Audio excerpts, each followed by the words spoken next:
Bonsoir à tous, très heureuse de vous retrouver pour une nouvelle édition sur Monaco Info, nouvelle édition dont voici les grands titres.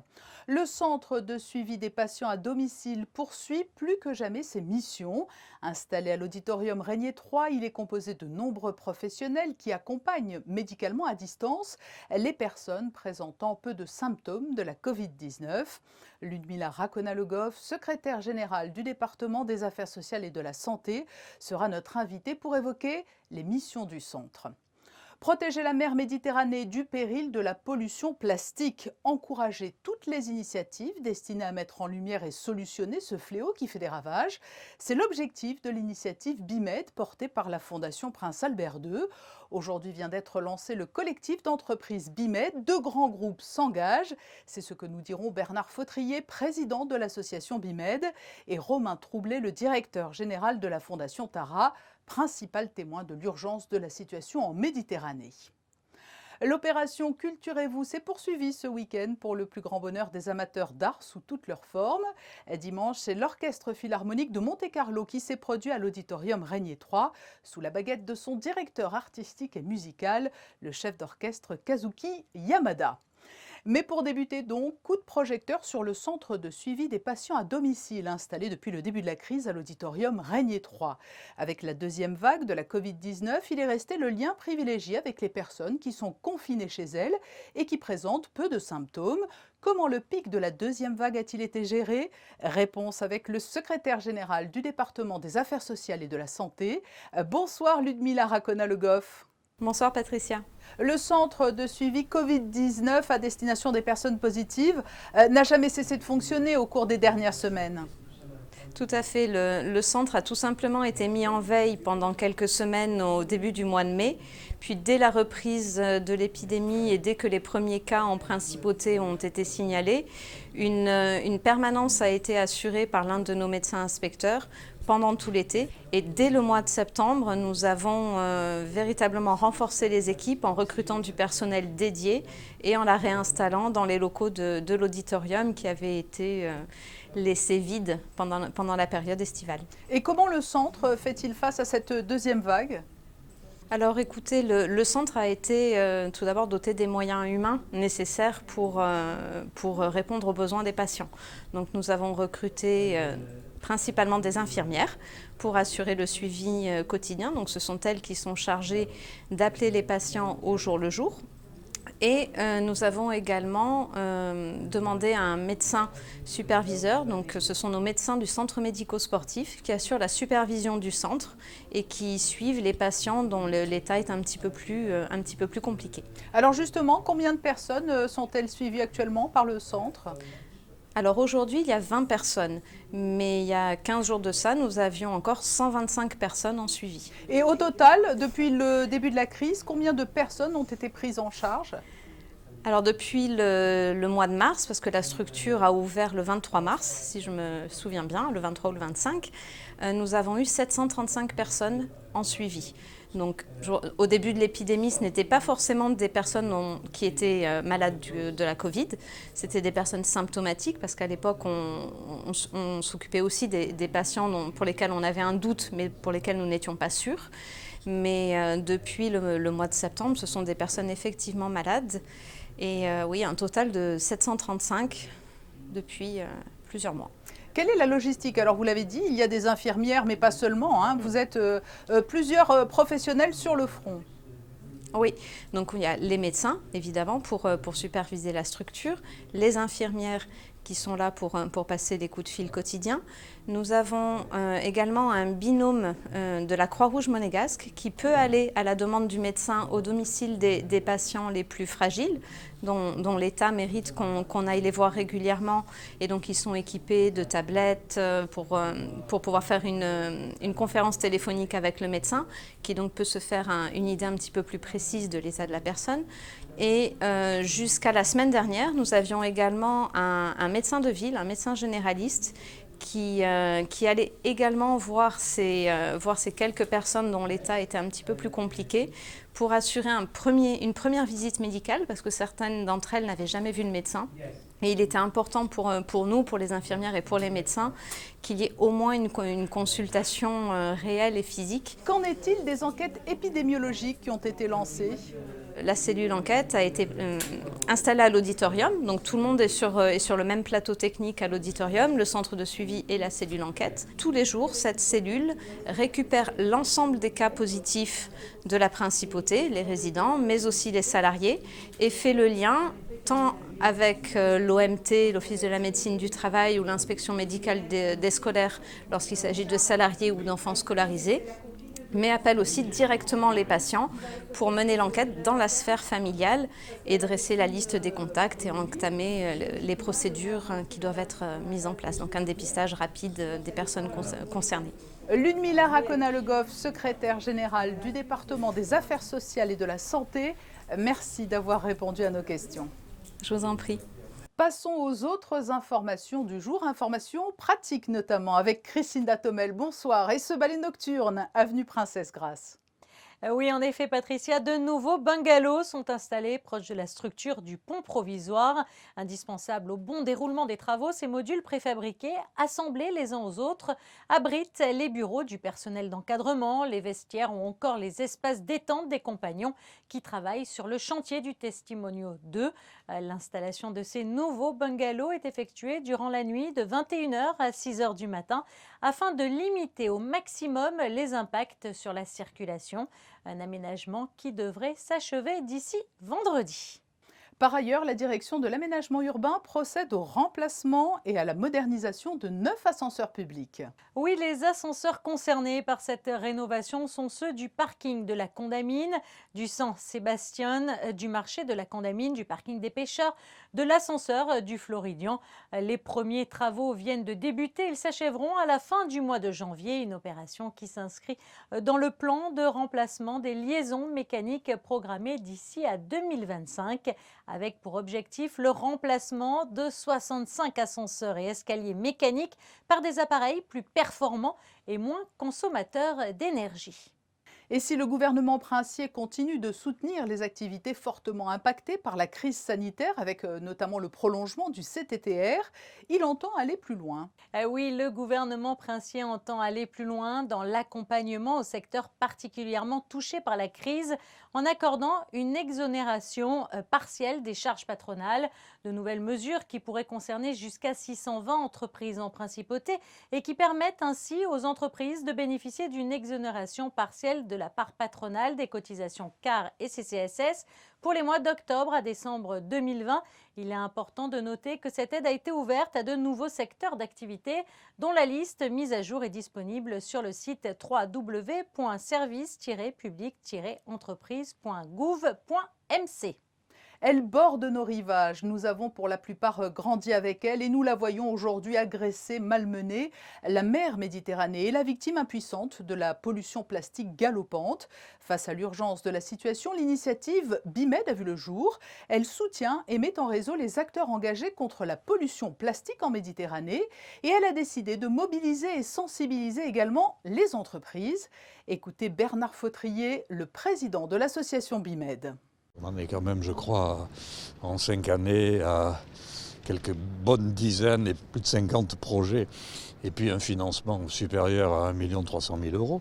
Et puis on s'est aperçu justement en évoluant, en approfondissant cette réflexion sur le fait qu'il fallait engager, je dirais, tous les acteurs de toute la chaîne de l'utilisation du plastique, de motiver le secteur économique qui est très concerné, bien entendu, parce qu'il y a des gens qui sont des producteurs, mais il y a des gens qui utilisent dans leur processus de fabrication ou de diffusion des matières plastiques, avec tout ce que ça peut poser de plus en plus de problèmes vis-à-vis de leur acquéreur, vis-à-vis du consommateur, etc. Et on s'entoure des conseils d'un collège de scientifiques également, de façon à ce qu'il puisse y avoir un dialogue entre, je dirais, le secteur économique, ceux qui produisent ou ceux qui utilisent dans leur production. Je pense par exemple à tout ce qui est les emballages, bien entendu, et le consommateur final. Bernard Fautrier était interrogé par Alexandra Pani. Le lancement du collège d'entreprise BIMED s'est fait aujourd'hui en présence d'un grand témoin qui connaît mieux que personne les maux dont souffre la Méditerranée, le directeur général de la fondation Tara Océan. Bonsoir Romain Troublé. Bonsoir. Quel regard portez-vous sur l'initiative BIMED née à Monaco? C'est une initiative qui est née en Méditerranée, qui est née pour la Méditerranée, qui est une initiative qui essaie à la fois de soutenir des initiatives autour de la Méditerranée, dans tous les pays qui sont riverains de la Méditerranée, pour les aider à sensibiliser, à faire de la recherche sur les pollutions plastiques en Méditerranée, à sensibiliser aux enjeux, aux comportements qui pourraient améliorer la situation. Et puis aussi, c'est aussi une initiative qui est là pour embarquer un peu l'industrie, les entreprises, en amont de la pollution en mer finalement. Toute cette pollution, elle vient vraiment de nos territoires et de notre consommation de tous les jours en fait. Et c'est un peu ça le message de BIMED. Vous êtes peut-être l'un des mieux placés pour savoir combien la mer Méditerranée souffre de la pollution plastique, puisque la 10e grande campagne de Tara, en 2014, portait sur cette thématique. Effectivement, on a eu deux campagnes finalement, en 2014 et puis une dernière en 2019, l'année dernière juste. On s'est intéressé aux pollutions plastiques autour de la Méditerranée. On a prélevé comme ça à la surface de la mer avec un filet, avec des filets du plastique. Et il se trouve qu'on en trouve à tous les filets qu'on a prélevés. On a fait 2000 prélèvements, chacun des prélèvements avait du plastique dedans. Il est dit de la mer Méditerranée qu'il s'agit de l'une des mers les plus polluées. Est-ce vrai? L'avez-vous constaté? On l'a constaté puisqu'on a été avec Tara autour des dernières missions, on est allé dans le Pacifique, vous savez ce fameux continent de plastique où on dit que la poubelle du monde se trouve là. Et finalement ce qu'on y trouve là-bas est équivalent à ce qu'on trouve en Méditerranée finalement. Donc on est vraiment dans une mer qui est effectivement fermée avec une forte densité de population, une forte consommation, avec parfois des très faibles niveaux de tri et de collecte de déchets, qui trouve que et du coup la Méditerranée concentre tout ça et effectivement elle est très polluée en macro-déchets. Mais de qui provient majoritairement cette pollution? Qui doit-on sensibiliser? Le grand public, les plaisanciers, les pêcheurs, les acteurs du trafic maritime? Le grand public dans la consommation de tous les jours, les industriels qui produisent des produits qui ne sont pas recyclables. Il n'y a pas une solution, il y en a plein. En fait, la solution est dans les mains de tout le monde. Dans notre consommation, quand on va faire nos courses, qu'est-ce qu'on choisit d'acheter? L'industriel, comment il construit des produits demain plus vertueux pour le recyclage qui suivra. Le politique qui prend des décisions, qui prend des lois et des décrets pour l'économie circulaire. Finalement, c'est partout qu'il faut agir. C'est aussi avec nos enfants. Comment on leur explique qu'on consomme différemment.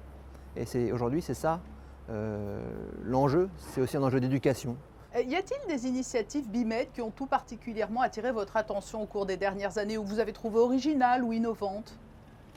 Moi, j'aime beaucoup les initiatives qui embarquent les gens dans l'éducation, qui donnent à comprendre, le phénomène, qui montrent des choses sans faire vraiment la morale, sans donner la leçon. Je crois qu'il faut qu'on est tous adultes à un moment, on comprend tous les relations de cause à effet quand on les explique bien. Et je crois que ces initiatives qui font ça sont très intéressantes. La création, le lancement aujourd'hui du collectif d'entreprise BIMED, c'est une étape capitale, tous ces grands groupes qui vous rejoignent?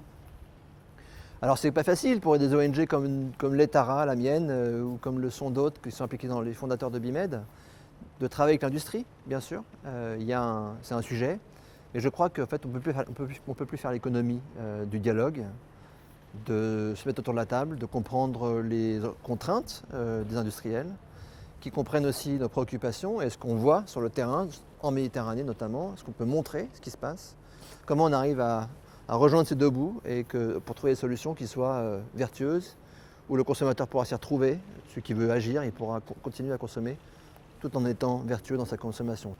Avant de se quitter, où se trouve Tara actuellement? Alors Tara, elle est à Lorient, elle prépare une mission et figurez-vous qu'elle partira le 12 décembre prochain pour une mission de 2 ans presque, Atlantique Sud, Antarctique, Chili, sur les enjeux du microbiome, de toute cette biologie marine microscopique qui nous rend autant de services, beaucoup de services chaque jour. Et nous suivrons avec beaucoup d'attention ce périple. Romain Troublé, merci d'avoir répondu à notre invitation. Merci beaucoup. Nous retrouvons Christine Datomel pour un point info culturel. Vous avez peut-être entendu parler de l'exposition inédite qui devait avoir lieu demain à la collection des voitures anciennes du Prince. Une exposition temporaire. Antoine, le pilote, qui réunit l'auto et la BD. Eh bien, cet événement est reporté à une date ultérieure, la collection des voitures anciennes du Prince étant fermée actuellement pour cause de Covid. Né en 2009 sous le trait de crayon de l'auteur Yvon Amiel, Antoine le pilote est un jeune coureur de Formule 1 évoluant dans un monde où coexistent pilotes et voitures de toute époque confondues. Senna, Fangio, Bianchi, Moss, Alonso, Schumacher, Stewart, Vettel, Hamilton, Leclerc. Autant de pilotes qui ont marqué l'histoire et qui continuent de marquer l'histoire et qu'Antoine va devoir affronter sur l'asphalte. Une exposition qui a donc été reportée et qui devra avoir lieu soit le 19 décembre, soit le 1er janvier. Restez donc connectés sur les réseaux de la collection des voitures anciennes du Prince qui vous communiqueront la date du lancement de l'exposition ainsi que la date du goûter de dédicace en présence des dessinateurs de la BD. Et puis la jeune pianiste monégasque Stella Almondo sera sur France 2 mardi 1er décembre. En effet, la jeune pianiste monégasque participe à l'émission Prodige devant un jury composé de Julie Fuchs, Marie-Claude Pietragala et Gauthier Capuçon. 15 jeunes artistes interpréteront de grands classiques de Noël. 3 disciplines sont représentées lors de ce show, le chant lyrique, la musique et la danse classique. Les 3 meilleurs de chaque catégorie s'affronteront lors de la grande finale pour tenter de devenir le prodige de l'année 2020. Le vainqueur de chaque catégorie remportera une bourse d'études et le lauréat, lui, doublera sa bourse. Tous donc devant vos écrans sur France 2 demain soir à 21 h pour soutenir Stella Almondo. Et après la prometteuse Stella Almondo, nous restons dans le domaine de la musique classique avec le concert de la série Grande Saison, donné dimanche à l'auditorium Régnier 3 par l'Orchestre Philharmonique. José Sacré et Thomas Deus y assistaient. Dimanche 29 novembre, après Gethsemane de Victor de Sabata et avant la première symphonie d'Ernest Chausson, Kazuki Yamada, le directeur artistique et musical de l'Orchestre Philharmonique de Monte-Carlo, a invité le pianiste Nicolas Angelich à jouer le concerto numéro 1 pour piano et orchestre de Sergueï Rachmaninov. Je suis très heureux d'être ici déjà pour jouer avec cet orchestre merveilleux et avec ce chef, je dois dire, incroyable et vraiment dans des circonstances où c'est rare.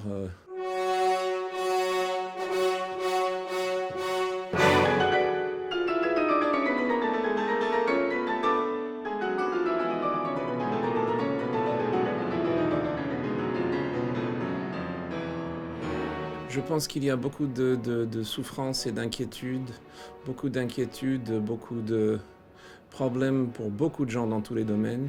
Ce qu'il faut surtout essayer de faire, c'est de savourer ce qu'on a.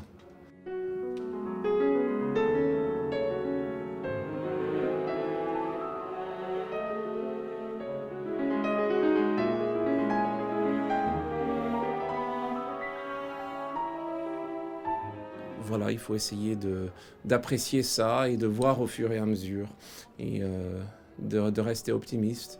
Et voilà, mais c'est très difficile en ce moment, par moment. Mais après, il faut aussi essayer de rester positif. Pour le pianiste Nicolas Angelich, ce concert fut un grand moment, pour le public un enchantement.